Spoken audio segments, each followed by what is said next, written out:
Hello friends, welcome to Trend Tech Guide. Today I'll show you how to keep your screen always on Android phone.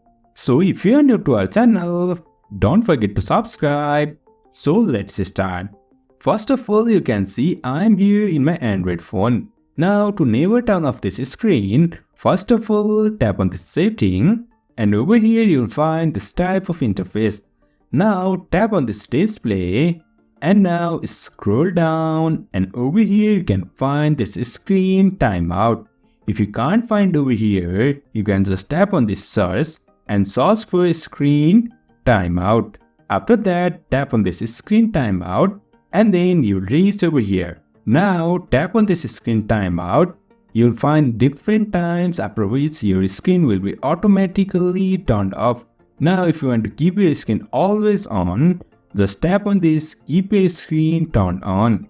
And after that you can see keep screen turned on is activated on this screen timeout. So in this way we can keep our screen always on Android phone.